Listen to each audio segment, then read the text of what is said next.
Boy is in the middle of so many things at once.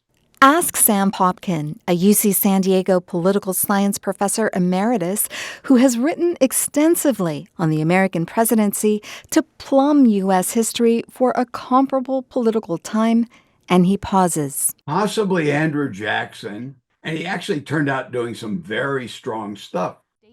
As this PBS video on Jackson explains. Earlier presidents vetoed bills only when they were unconstitutional. Jackson vetoed bills he didn't like. He blocked infrastructure projects, dismantled the National Bank, and replaced government employees with political friends. Popkin says Jackson also removed the Native Americans from their land in the South, and it was brutal. And he had been lots of incidents of what today would even be called, if not ethnic cleansing, ethnic clearing. Popkin is not suggesting President-elect Donald Trump's plan to use the military to deport millions of undocumented people, possibly including between 150,000 to 300,000 in San Diego, is the same as Jackson's ethnic clearing. There is another similarity, though. Jackson sought retribution against political enemies. So did former President Richard Nixon. Trump has long said publicly he wanted his political adversaries to be prosecuted, jailed, even executed. He famously called for Hillary Clinton to be locked up in 2016.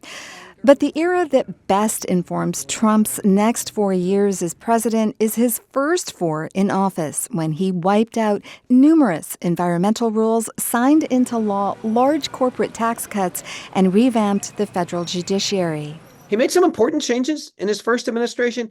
Thad Kauser is a UC San Diego political science professor. He's taking bigger swings now. Take his notion of a deep state, that a web of bureaucrats across the federal government are actually the enemy within. This time, Trump has nominated people who have expressed deep disdain for the agencies he wants them to run. RFK Jr., a vaccine skeptic who wants to pause disease research to head Health and Human Services.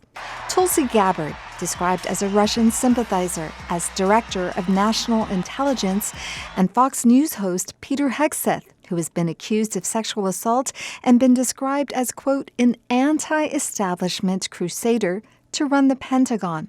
Kash Patel, a former defense lawyer who says he'll come after journalists to head the FBI. Again, Kauser.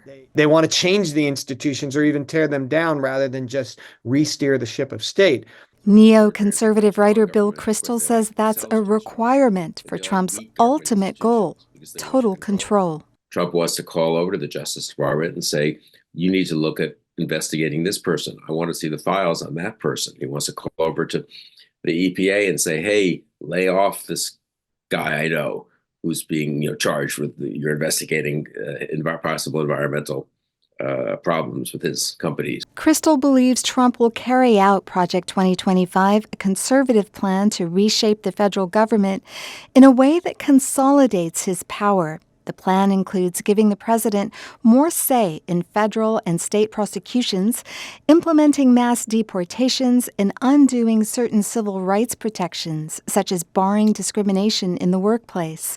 Kristol predicts justice will be less blind, liberties fewer. Freedom of speech, freedom of assembly, political freedoms, freedoms can be curtailed, and it can happen gradually, and it doesn't all happen everywhere all at once. But I think after 2 or 3 years of Trump, we could really see an erosion of some of these things we take for granted. And that erosion, he says, represents a step toward autocracy. The central question is, will the harm be reversible? I'm pretty worried.